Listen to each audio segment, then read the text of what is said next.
ఈ సెవెంత్ అయిపోగానే బయట స్కూలుకి పంపించేస్తామంటే చాలా ఎక్సైట్‌మెంట్ ఫీల్ అయ్యేదాన్ని. అమ్మో! కొత్త స్కూలు, కొత్త ఊరు, కొత్త ప్రపంచం అని. కానీ అక్కడికెళ్ళిన దాకా ఏమీ తెలియలేదు నాకు. నేను వెళ్తున్నది అది కార్పొరేట్ స్కూల్ కదా! చాలా డిఫరెంట్‌గా ఉంటుందని. వెళ్ళాక చాలా తెలిసింది. చాలా ఫేస్ చేశాను. ఫస్ట్ బి సెక్షన్‌లో వేశాక అక్కడ పీ చాలా మంచివాళ్ళు వాళ్ళంతా. అంటే కొంచెం చదవని వాళ్ళేం కాదు. కొంచెం అలా చదివేవాళ్ళనమాట. ఆ సెక్షన్‌లో ఏసినప్పుడు నాకు ఫస్ట్ ఫస్ట్ చాలా మంచి ఫ్రెండ్స్ అయ్యారు. కావ్య, భార్గవి, స్నేహ ఇలా అన్నమాట. వాళ్ళు చాలా చాలా ప్రేమతో నన్ను కలుపుకున్నారు. నేను కొంచెం లేట్‌గా కూడా జాయిన్ అయ్యాను. వాళ్ళ నోట్సెస్ ఇవ్వడము, హెల్ప్ చేయడము చాలా చేశారు.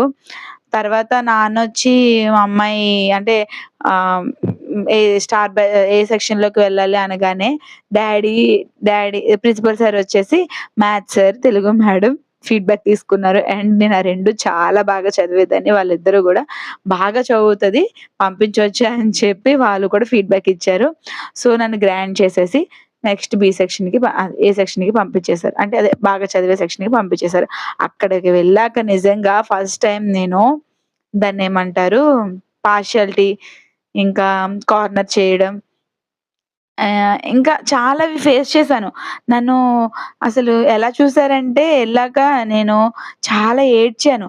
ఎక్కడికొచ్చి ఏడ్చాను, నా పాత సెక్షన్ ఫ్రెండ్స్ దగ్గరికొచ్చి ఏడ్చాను. నేను ఉండలేకపోతున్నాను. నా వల్ల కాదు అంటే ఫర్ ద ఫస్ట్ టైమ్ నా కోసం వాళ్ళు స్టాండ్ తీసుకొని క్లాస్ టీచర్ అయిన మా లావణ్య మేడం బాగా గుర్తు బయాలజీ మేడం. ఆ మేడం దగ్గరికి వెళ్లి మేడం ఇలా జరుగుతుందని వాళ్ళు చెప్పి మేడమొచ్చి క్లాస్‌లో నాకు నాకు తెలీదు వీళ్ళు చెప్పారని. మేడమొచ్చి క్లాస్‌లోని ఇలా జరుగుతుందని మేడం మళ్ళీ క్లాస్ తీసుకొని నన్ను బాగా వాళ్ళలో కలుపుకోమని చెప్పారు. నిజంగా ఆ రోజు చాలా హ్యాపీగా అనిపించింది.